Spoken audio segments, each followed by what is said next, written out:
Yes, Redison TV kwoli webali kubanga okyagoberera yina gyosinzira okubanga gyotulabira kyokola kya mtawana nnyo gwatambula naffe nawe atanaba kubanga osubscribinga nyongera okujjukiza nti kkirira wansawo olabe ekigambo subscribe kikwateko kwata kade aka notification oberenga tomisinga nsonga yonna. Omuyimbi amanyiddwa nga King Saha, Kabaka King Saha, abasinga obungi erinnya lye bamanyi naye nga amanya g'amatuufu ye Semanda Mansuru oba Mansuru Semanda, musajja musiraamu, musajja muganda.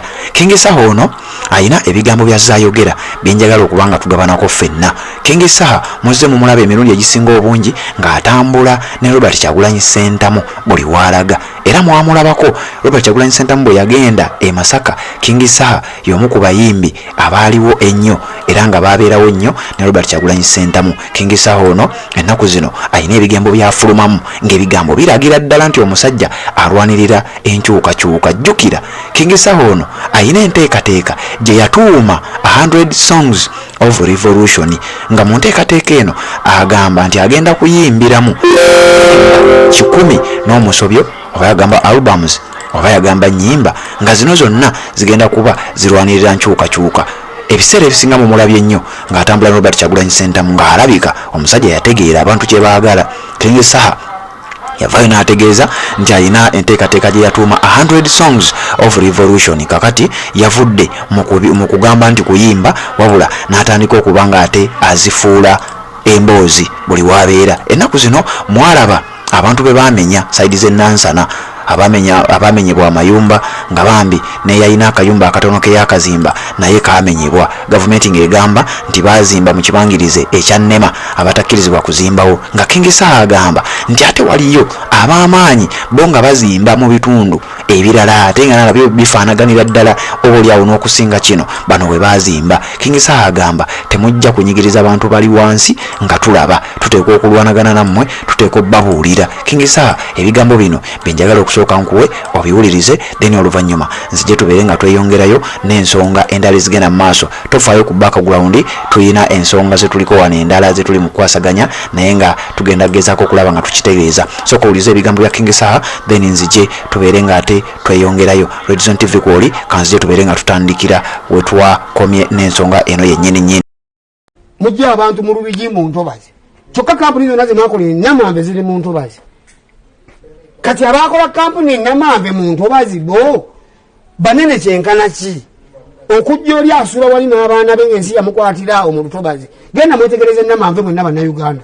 Nnamambe ewajjudde kampani lwali Lutobazi. Naye baligoba abantu abazimbye obuyumba obutimikoli ka mitwalo n'ataano akayumba.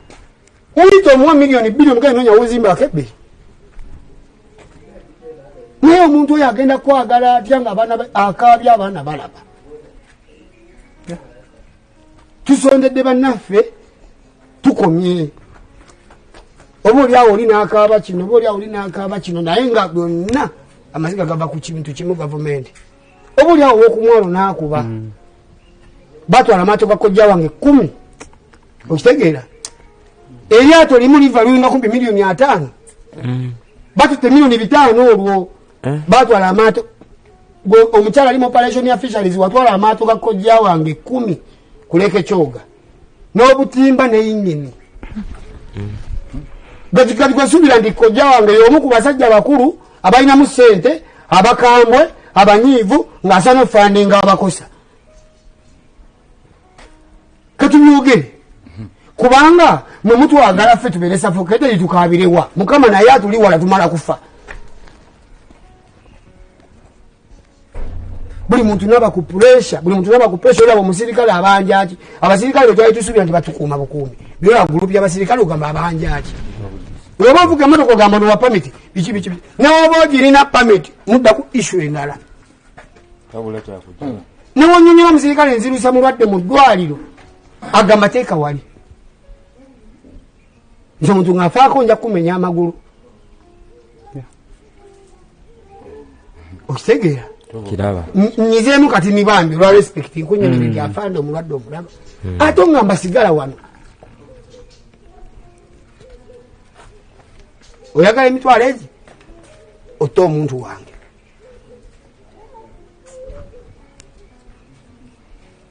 Ensonga zonna muzimanye ezituluma just mwajja kutulumya naye banaye kyemutulumiza kimala kyemutulumiza kimala naye mwe abatalumwanga omuntu aka gwe emyaka 3 nemutakuliyeti nga wakiri abasomesa bayitusomesa ku generation eyokuna era nitusigala mu education ng'esebengerera busebengerezi ne gwoli mu kusomesa kati mwenna bakyali banga abanda batoli shu agenda kukola mulimu abaana tubabuuzaamu bubuuza byakusekera waka oyagala kuba ki engineer ne mukivaako oyagala kuba ki pilot ne mukivaako katwa bifuula faani.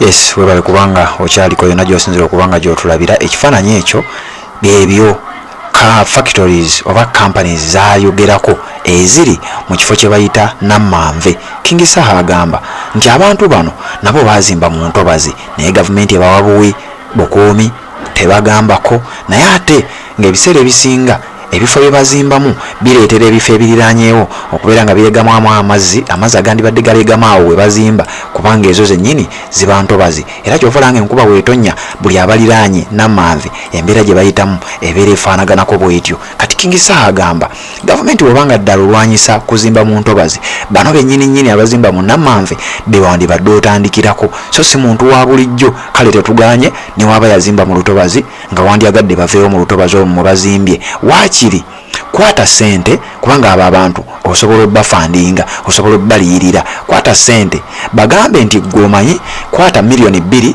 genda ozimbe ewalala oba anaalabanga sente entono gwe kwata milioni 2 ozimbe ewalala. Jjukira mubadde muwulira obutambi ng'abantu bano bakomplayininga mbu tebabategeezaako nti bagenda kumenya tebabawa warning yonna tebalina kye babagamba. In fact abamu mbu balina ku mirimu gyabwe bagenda okudda basanga ebintu babimenye. Kakati King Saha bino byayogerako oyo yonna gwolaba Namanve eiro lutobazi lwennyini King Saha kyabadde agezaako okugamba gavumenti nti waakiri mwandiddidde bano abanaku si be mulina okusookerako musookere ku bali okuggyako nga mwagala tugamba nti mulina bigendererwa byammwe birala era tetujja kwewuunya nnyo kulaba nga ate awo wennyininyini wemusenza abantu ate nga tulabayo omugagga omu azze n'avaayo n'alaga nti aguzeewo n'aba nga ate ateekawo ye byayagala. King Saha byebimu ku bintu byadde ayogerako naye nga wenkugambye nti omusajja ono yategeeza nti alina mission oba alina program gye yatuuma 100 songs of revolution mwe yayimbira ennyimba ziri nga wozimanyi nyimba ze nyingi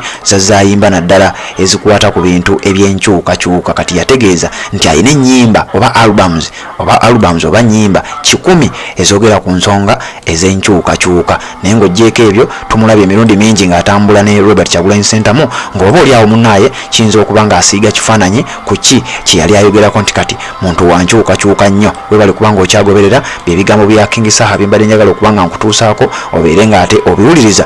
Akantu kano kabadde kaddako naye waliwo ababinsabye nendaba nga waliwo demand yabyo kwe kusalawo mbeere ng'ate mbireeta ne ku mukutu gwaffe wano gaggadde ogwa Red Zone TV nagwo tubeere ng'ate tukongerayo. Webale kubanga okyatugoberera tuwuliziganye mu updates ezigenda okuba nga ziddako.